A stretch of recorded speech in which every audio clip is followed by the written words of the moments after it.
বর্তমানে আমাদের দেশের মধ্যে ক্ষমতার জন্য, টাকার জন্য, চেয়ারের জন্য, পদ পদবীর জন্য দেখা যায় একজনকে একজন হত্যা করতেছে, একজনকে একজন হামলা করতেছে, একজনের উপর একজন তুহমত দিচ্ছে, একজন অন্যজনের মান সম্মান নিয়ে টানাটানি করতেছে।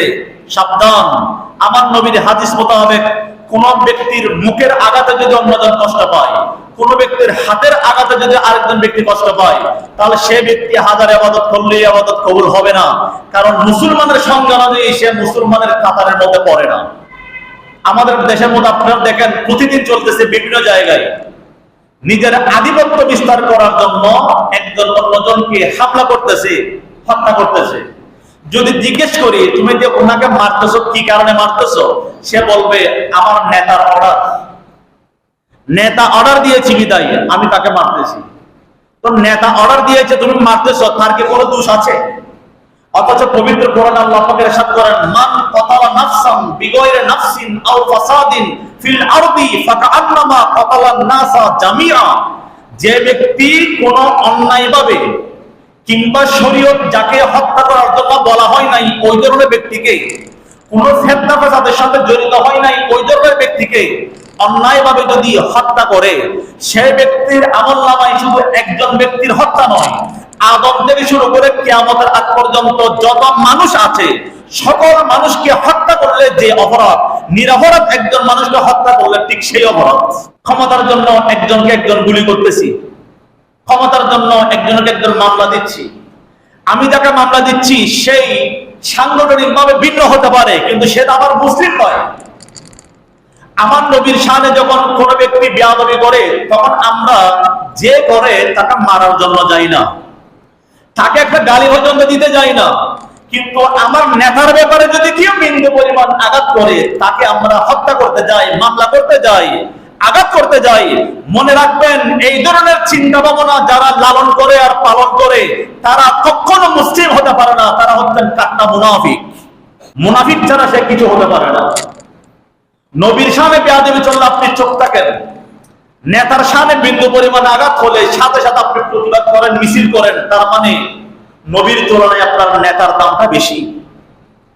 কিয়ামতের ময়দানে রব্বি হাবলি উম্মতি বলে বলে আমার নবী কান্না করবে, কোন নেতা কান্না করবে না।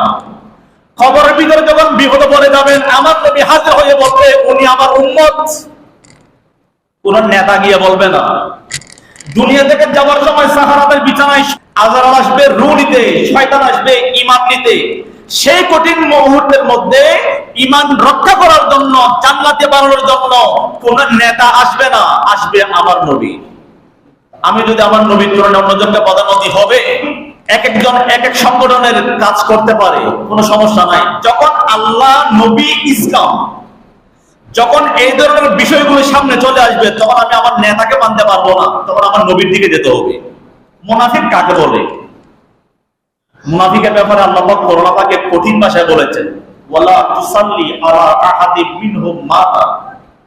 যে ব্যক্তি মুনাফিক তোমরা তার জানাজা পড়বা না। যে ব্যক্তি মুনাফিক তোমরা তার জানাজাও পড়বা না। ওয়ালা তাকুমু আলা কবরিহি, জানাজা তো পড়বে না, তার কবরের পারে গিয়ে জিয়ারতও করবা না।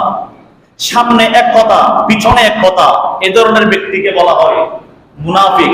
হাদিসের ভাষায় মুনাফিকের আলামত তিনটা, এক হাদিসে তিনটা আর এক হাদিসে চারটা। নাম্বার 1, মুনাফিক বলা হয় তাদেরকে যারা যখন কথা বলে কথায় কথায় মিথ্যা কথা বলে। ওয়া ইযা তুমিনা খানা, যখন তার কাছে কোনো কিছু আমানত রাখা হয় তখন সে ব্যক্তি আমানতের খেয়ানত করে। তৃতীয় নাম্বার, যখন সে ব্যক্তি কারোর সাথে ওয়াদা করে তখন তার ওয়াদা খেলাফ করে।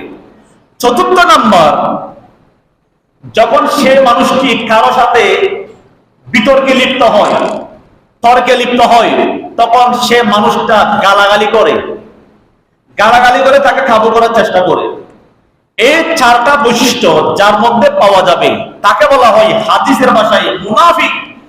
এই মুনাফিক খুবই ডেঞ্জারাস। ইন্নাল মুনাফিকিনা ফিদ দারকিল আসফালি মিনান নার, মুনাফিকের স্থান হবে জাহান্নামের একদম নিচে।